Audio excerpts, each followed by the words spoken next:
Phil in Pennsylvania. Hey guys, is this Jen Russell today? It is. Hey, it's great to talk to you. I really enjoy your show a lot.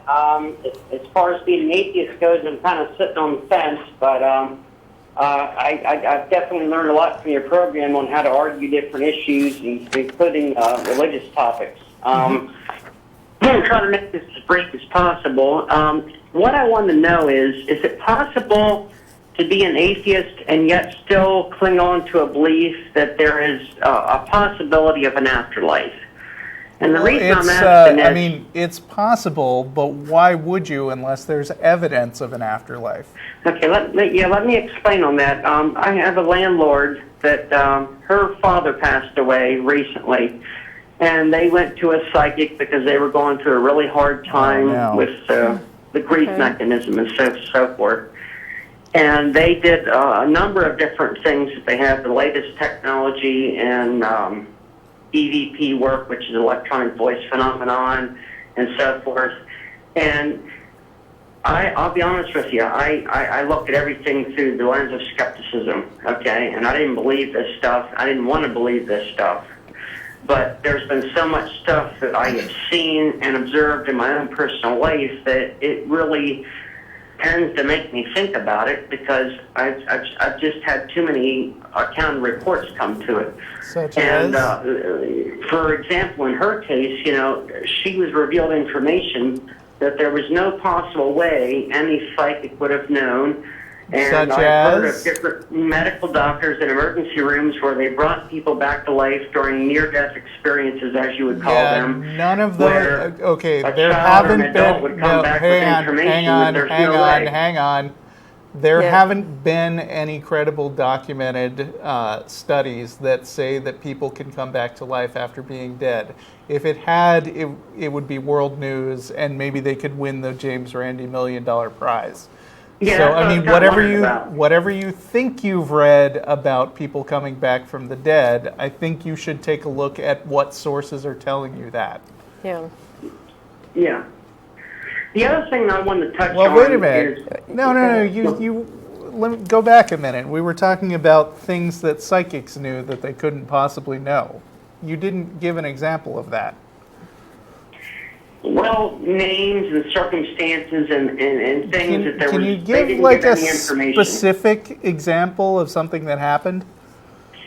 Yeah, actually, the landlord that I was speaking about, she had like this little mustache key ring thing that was lost, and they had one of these things called a Frank's box, and she was looking for it for some time, and it came through that. You found it. I got it. You were looking for it. And that, to me, I don't know how to explain it. So somebody was missing their keys, and then they found their keys, and that's proof that there's life after death.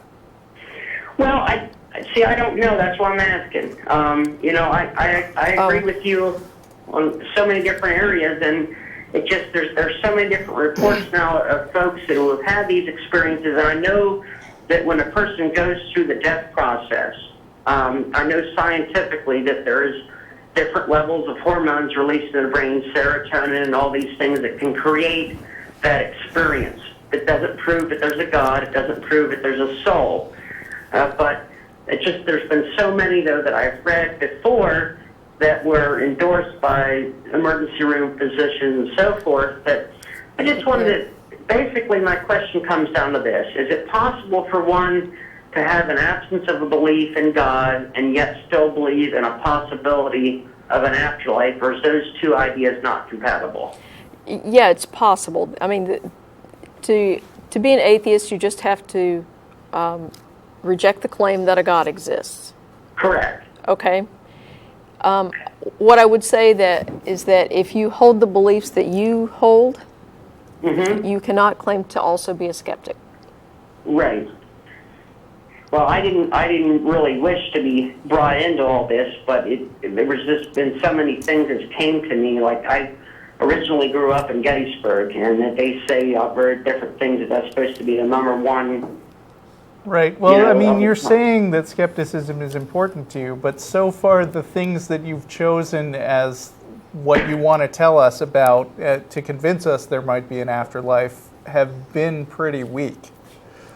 I no agree. offense. And you know, outside of personal experience, you're absolutely right. I mean, until a person experiences those things on their own, and that, of course, is not an indicator of evidence. That's where you guys have taught me a lot. But even so I'm if, not really trying to make it. What kind of personal experience are you talking about?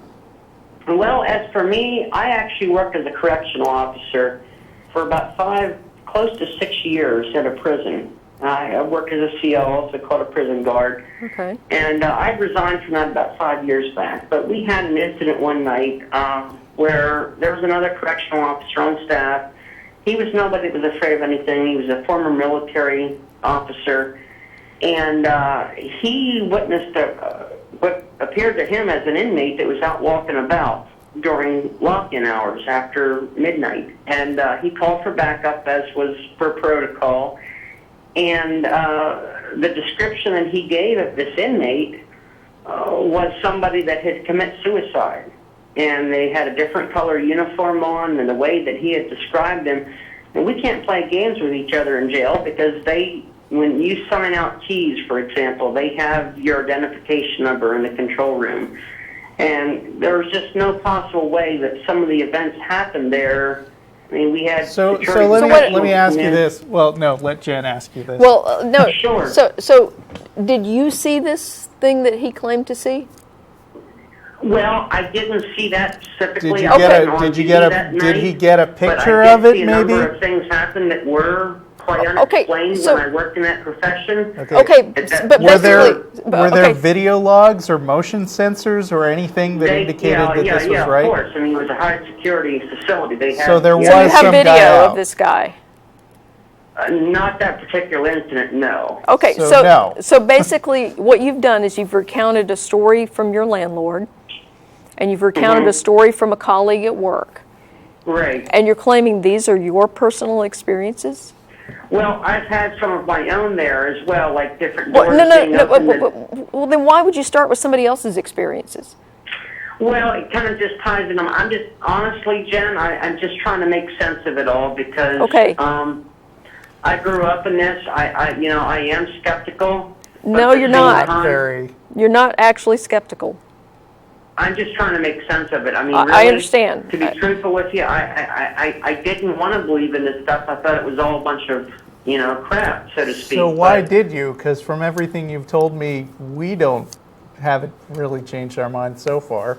Yeah. Right. I understand. I don't know. I just wanted to see what your possible answer might be to that. I mean, as far as an explanation. I mean, you see about it all the time in Gettysburg. They have these tours and stuff all the time, and that's where I was grown and raised. So this is more people telling stories to tourists. Yeah.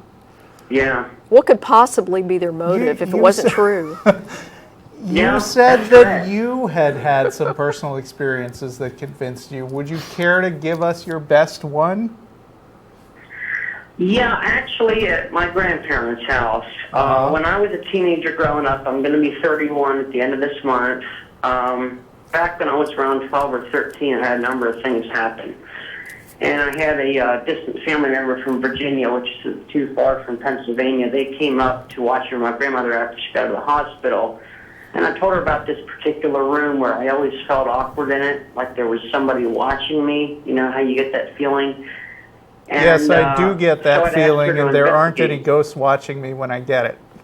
And the thing is, it was on a day like today. I don't know what it's like in Austin, Texas right now, but, it was a beautiful day, sunshine, no Hollywood special effects or nothing.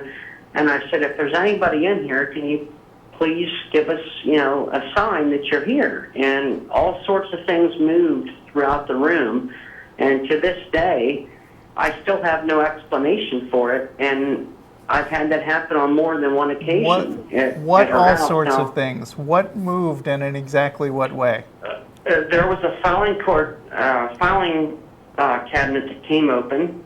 The filing drawer is like about 4.5 feet tall. Your old traditional metal type that you pull open. It has a little slide lock. You have to push to the right and pull it open. And there was a very loud noise like underneath of our feet. And So if it you wouldn't were, be for so you things like sat that, there I wouldn't- looking directly at this filing cabinet, and it opened by itself. Well, the only thing that strikes me as weird is it happened within moments of me asking if there is anybody here to please So prove you it. were looking at it and watched it open? Yes. I find that hard to believe. Yeah. I mean, at best, you've had something that you can't explain. But how do you get from that to there's, an afterlife or ghosts exist or something like that? I mean, Well, I'm not really sure, Jen. I mean, it's kind of like this. One of the main reasons I guess I'm still on the fence is like if you really have a partner in your life or a child or somebody, and you tell them, for example, that you love them with your whole heart. Obviously, we don't mean our physical heart that that beats blood throughout our body. We mean that on a deeper level. And that, to me, kind of thinks that there is something more than just flesh and blood when it comes to human beings. I don't really know. That's why I've been simply calling for feedback. I really like you guys a lot, and I just simply wanted to see what you had to say about that.